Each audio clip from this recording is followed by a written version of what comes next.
Om Swastiastu. Baik teman-teman, ya kembali lagi bersama kami dalam channel Taksu Poleng.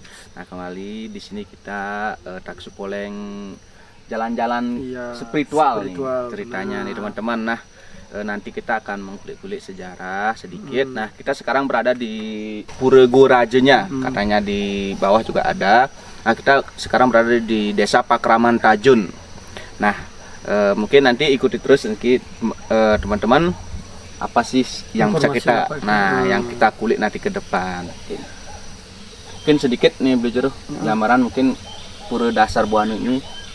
Gini. Inilah karena kita berbicara dari banyak literasi, banyak babat nih. Jadi kemudian nanti kita coba hubungkan dengan residual istilahnya laku spiritual yang ada di bawah.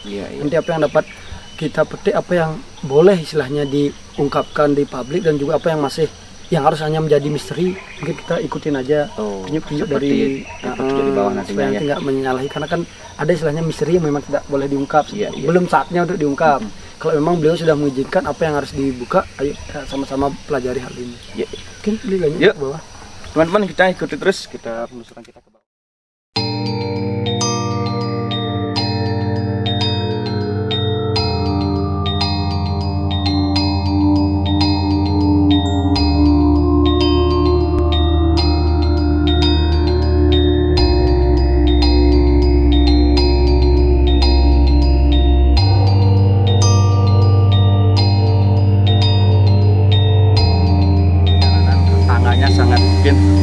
Banyak luar biasa ya. Ada pelangi nih.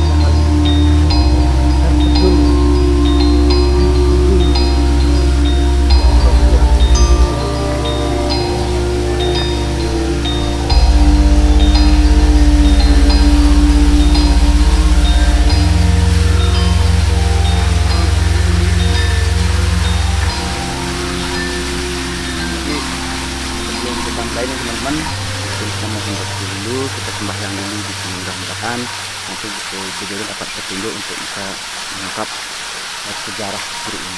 Yuk, doanya.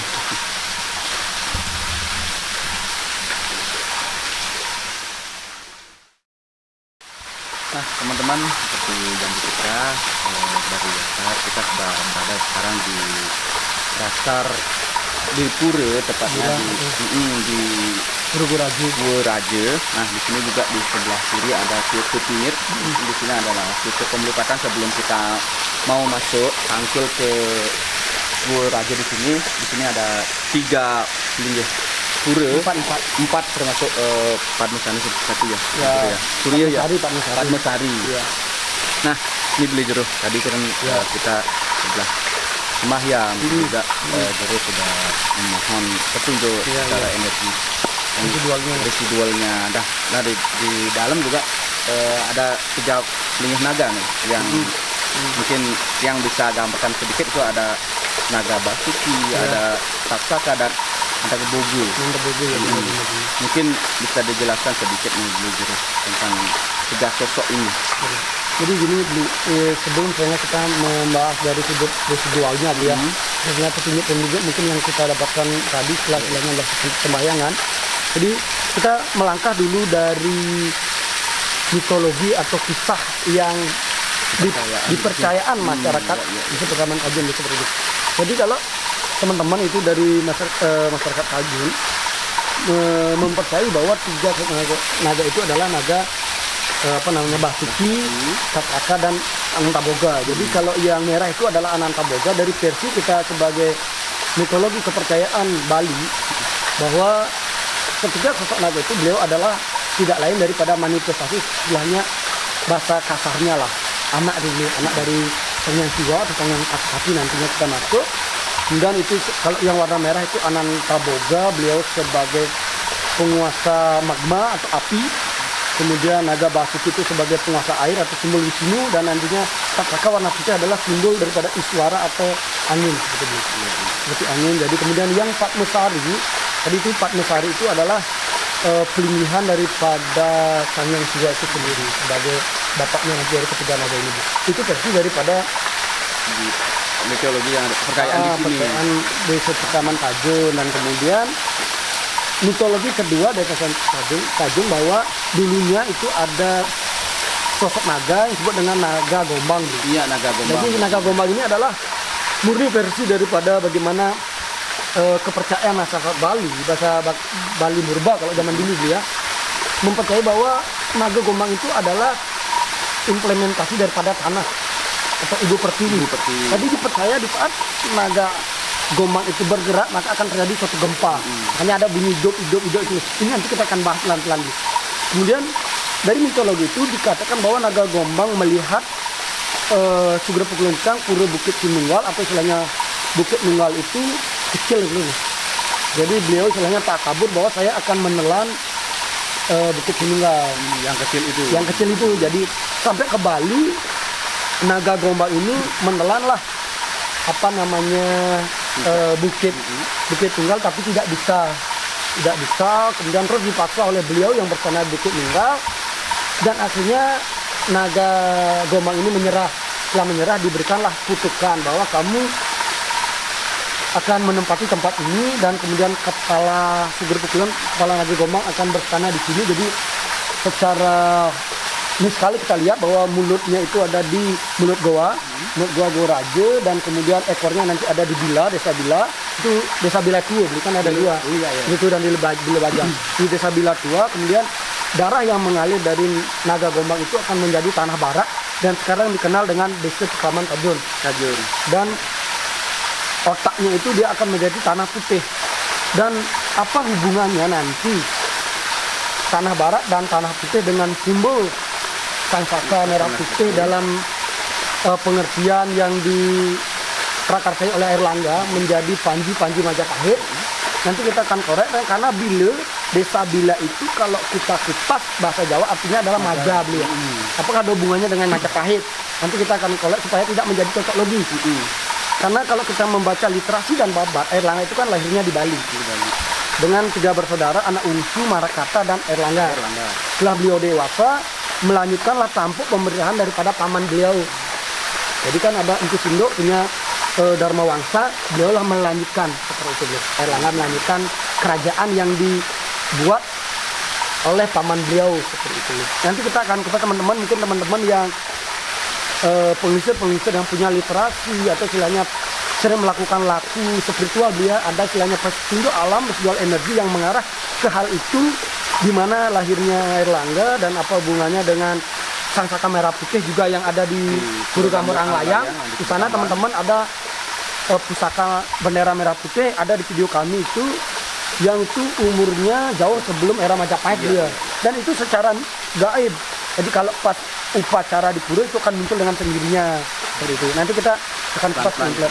Jadi kemudian kita sekarang mitkanlah dari residualnya dia, dari petunjuk alamnya teman-teman, bahwa mohon maaf ini ya semoga lah hanya menjadi halusinasi yang pribadi seperti itu teman-teman. Jadi apapun nanti yang benar dari perkataan ini itu adalah titipan dari beliau, apapun yang salah itu adalah murni kesalahan kami karena kami adalah manusia seperti itu teman-teman. Jadi dari residual energi lah atau halusinasi kami bahwa yang bersana di sini memang itu seperti pengayatan daripada dua raja yang ada di Besakih. Di Besakih karena pura Bukit Sinunggal itu adalah diidentikan itu sebagai pura Besakih nantinya.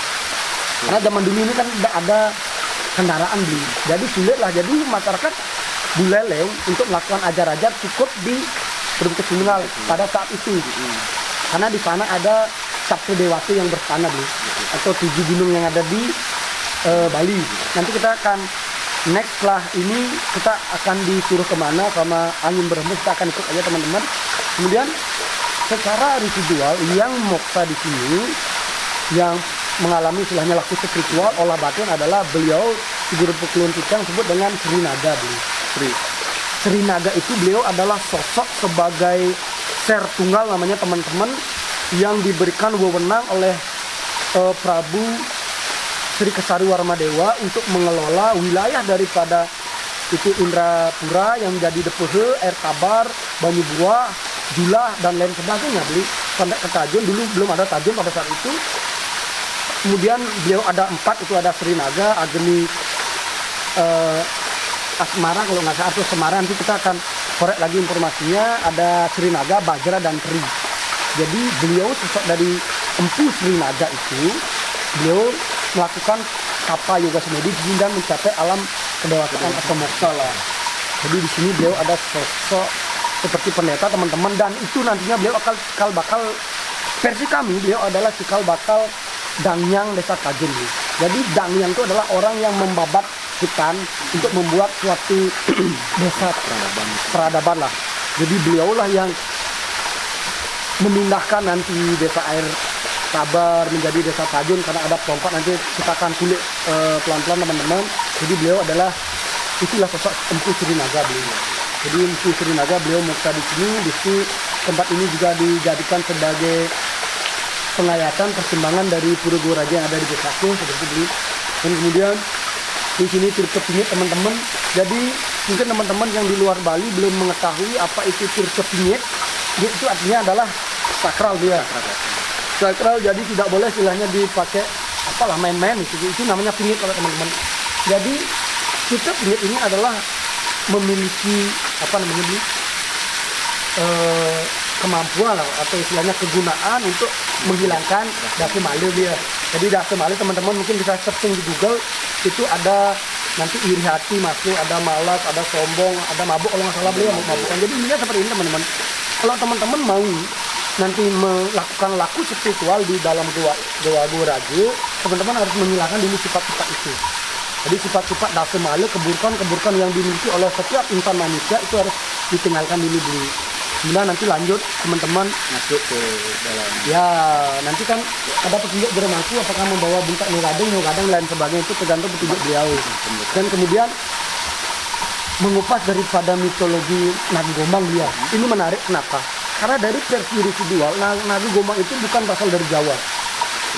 Karena gini Bu, ada literasi babad, itu ada babad Raja Goblek. Teman-teman mungkin yang suka kulit sejarah literasi, ada babad Raja Goblek yang mengisahkan bahwa dulu ada janda beranak dua nih Bu. Janda beranak dua di daerah Beratan lah. Itu belum terjadi Danau Beratan karena di sana kan ada Gunung Purba yang belum meletus pada waktu itu. Jadi itu zaman era Bali Murba lah teman-teman. Di sana ada sosok Naga Gombang, itu Naga Gombang karena ada anak janda nih, dia beranak dua. Janda ini istilahnya berpacaran atau berhubungan dengan naga. Kemudian anaknya tanpa sengaja melihat telur di tempat penyimpanan tadi, dimakanlah satu. Setelah dimakan, tubuhnya berubah menjadi ular. Kemudian dia ke hutan, menemukanlah ibunya sedang bermadu kasih dengan ular, dengan sosok naga. Jadi di sana ada pertempuran. Setelah pertempuran, naga dengan ibunya itu meninggal. Jadi kejadian ini tepat ada di Bukit Gunung Lesung teman-teman. Di sana ada di sana juga ada Pura Gunung Raung. Apakah Gunung Raung itu yang dimaksud? Itu yang perlu kita nanti cari. Kalau versi siang adalah Gunung Raung yang ada di Beratan di Tamblingan, Alas Metujati. Dari sana nanti karena Raja Goblek menjelaskan bahwa Naga Gombang itu ada di dalam goa, itu seperti sumur di Pura Gunung Lesung. Nanti kita akan telusuri juga ke sana beli. Jadi itu versinya bahwa Naga Gombang itu ada di sana dari Gunung Raung yang ada di Alas Metujati teman-teman. Jadi bukan versi di Jawa, karena mitologi Jawa itu mengenalnya Anantaboga. Gombang itu adalah versi kita mitologi masyarakat Bali teman-teman. Mas sedikit ini ya. Ada belajar kan sudah menjelaskan bahwasanya di ajang ini ada ini Taksaka. Ya. Kalau kita di versi Mahabharata kan diibaratkan iblis nih. Ya, benar, apakah itu sosoknya Taksaka yang itu, apa mungkin versi Balinya gimana? Itu lah teman-teman. Ya tak bingung nih teman-teman ya kan. Bersyukur nanti Blijaran menyinggung sedikit bahwa Taksaka yang versi India dengan Bali itu beda. Kalau di India Taksaka adalah murni dari iblis yang bagaimana membantu Duryodhana untuk membunuh Arjuna seperti. Bahwa versi Bali Taksaka itu adalah cikal bakal implementasi atau manifestasi daripada kekuatan daripada Iswara. Jadi konsepnya seperti ini teman-teman. Kalau teman-teman istilahnya mau mencapai alam kemoksaan, ini versi Bali. Teman-teman Allah mampu menggabungkan bagaimana isi alam bur buah suah. Jadi ada Anantaboga, Basuki, dan Taksaka. Kemudian ini akan distanakan menjadi Padmasana. Jadi Padmasana adalah literasi penggambaran daripada semesta dan juga tanah daripada Cangeng Biji. Jadi di sana nanti teman-teman akan melihat sebagai ada yang namanya kura-kura, di Bali disebut dengan empas, itu disebut dengan bedawang nale. Itu adalah simbol pertiwi. Kemudian ada dibeli oleh dua naga, Basuki dan Ananta Bogo, air dan api, dan di atasnya baru ada Taksaka. Inilah kesempurnaan mitologi alam Bali, teman-teman. Jadi tolong bedakan dulu mana Taksaka India dengan versi Bali, teman-teman, supaya nanti tidak ada pemikiran oh kok iblis dipuja. Ini enggak, teman-teman. Jadi sangat jauh itu perbedaannya ya. Mungkin ya. Jadi itu nih teman-teman, biar tidak bingung, mungkin di sini kan ada istana, ada Taksaka juga. Nah tadi juga Blejero dapat menyinggung bahwasanya di sini dulunya tempat mungkin wajar-wajar kalau dulu pengayatan ya. Pengayatan di Pura Besaki. Itu juga di Besaki kan ada dalam puri. Ya, di Buleleng ada. Di Buleleng juga di Kebun Tambahan nih dekat itu, di sana juga ada dalam purinya. Apakah mungkin ada satu kaitan benang merahnya? Mungkin ya inilah karena katanya dalam puri yang di Buleleng itu lebih tua daripada yang di Besaki. Nah itu juga informasi sedikit. Apakah ini juga Gua Raja ini lebih tua dari Besaki? Ini yang perlu diteliti lebih dalam, teman-teman. Seperti itu, karena dulu pusat kerajaan Sri Kesarumaradewa kan pertama kali menyiapkan kaki dari Buleleng. Apakah membuat kerajaan dan pindah seperti itu? Ini yang perlu kita kulik nanti. Jadi intinya siapa yang duluan, siapa yang belakang itu tidak masalah, teman-teman. Yang intinya sekali adalah dua itu sama. Jadi teman-teman jangan bingung, yuk kita ikuti sesuai dengan arah angin, sesuai dengan alir mengalir, kita ikutin aja, teman-teman. Mungkin itu dulu. Jadi mohon maaf teman-teman, mungkin ada beberapa yang tidak boleh diungkapkan, kami tidak berani ungkapkan. Jadi apa informasi dari ini hanya itulah yang bisa kami berikan. Nah mungkin itu deh teman-teman, dari penjelasan Blejero tadi, juga tadi Blejero sudah mohon petunjuk juga di sini apa yang bisa diungkapkan, apa yang tidak, dan Blejero sudah sampaikan. Nah inilah mungkin kalau teman-teman mau tampil ke sini, kita masuk dari Pura Puncak Sinungal, kita ke kanan, nanti ada arahkan, ada petunjuk arah Gua Raja dan Gua Dasar Buane. Nah nanti ke Dasar Buane di sini ditunjuk. Iya, nanti setelah ini juga kita mau tampil ke Dasar Buane, mungkin di sana kita akan ngorek informasi juga, mungkin kita mudah-mudahan dapat petunjuk juga, mohon doa restu teman-teman. Nah ini teman-teman mungkin kalau tampil ke sini nantinya kita dulunya mau mohon izin di kepingit dulu, ngasih keadaan baru kita masuk ke ajang pura, nanti mohon petunjuk. Mungkin itu sih sedikit dapat informasi yang bisa kami sampaikan, yang berikan kepada teman-teman. Sekali lagi apabila nanti penjelasan Blejero dan Tiang di sini ada kesalahan, itu mohon maaf. Itu juga apabila teman-teman memiliki literasi yang lebih, mungkin memiliki sedikit informasi kita dapat sharing di sini. Kami masih haum sekali tentang sejarah-sejarah yang ada di Bali ini. Mudah-mudahan teman-teman bisa juga membantu kita di sini sharing sama-sama untuk mengungkap sejarah-sejarah yang ada di Bali. Mungkin itu saja yang bisa kami sampaikan. Sekali lagi mohon maaf apabila ada kesalahan. Mungkin ingat teman-teman, like, share, dan subscribe channel kami Taksu Poleng agar kami terus bisa memberikan karya-karya yang terbaik, itu juga mengungkap sejarah-sejarah yang ada di sini. Mungkin akhir kata kita tutup dengan Parmesan. Om Santi Santi Santi.